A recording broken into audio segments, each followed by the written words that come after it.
సహాయం చేసేవాడు. సహోదరి సహోదరా, మోక్షములో నడిపించు సమాధానకర్తను యేసు, పరలోకం నుంచి దిగి వచ్చిన యేసయ్య. ముఖ్యంగా మనిషికి వచ్చిన సమాధానం కలుగజేసే దేవుడు కనుక గొప్ప ఆయన రూపంలో చేర్చుకున్నవాడు కదా. ఈ సృష్టిలో మానవుడు ఏదో ఒక రూపంలో వచ్చిన వాడు. మనిషికి కావచ్చిన ప్రతి ఒక్క ఈ భూమి మీద ప్రతి ఒక్కటి కలెక్ట్ చేసిన వాడు. మనుషులు చేసే పాపాన్ని బట్టి, మనుషులు శాపక్రియలు బట్టి, మనుషులు చేస్తున్న మోసాన్ని బట్టి, మనుషులు చేస్తున్న అక్రమక్రియలు బట్టి, హత్యను బట్టి, దొంగతనం బట్టి, మోసాన్ని బట్టి, అక్రమైన నానావిధ విషయాలు బట్టి దోషముతో అనగా దోషుగా నిలిచి మనుషుల మీదకి కీడు కావటం కోసం దేశం మీదకి వచ్చిన కీడు మనుషులు వేలుతుంది కదా. అందుకే మనకు సమాధానం లేదు, అందుకే మనకు శాంతి లేదు.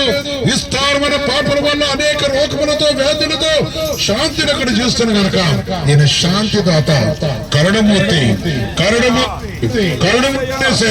శాంతిదాతనేసయ.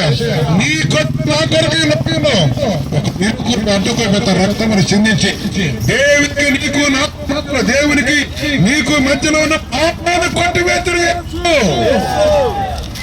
పాపాన్ని కొట్టివేసు, శాంతిని కలిగేసి సమాధానం కలిగేసి, పాపమును చిడిచేసు, పాపను చిడిపించగా శక్తి ఉంది, పాపను చిడిపించే శక్తి ఉన్నది.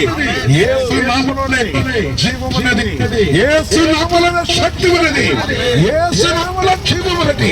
యేసు నామం భేదమనేది, యేసు నామములో భేదమనేది, యేసు నామములో భేదమనేది. సహోదరి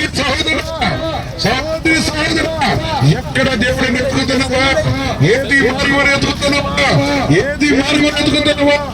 ఏ జాతి ప్రతి మనిషికి రక్షణకర్త ఉన్నాడు. ప్రతి మనిషిని ప్రేమిస్తున్నాడు.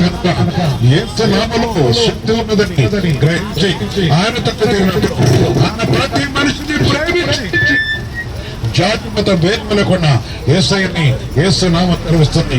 ఆయన పరిశుద్ధమైన నామమును బట్టి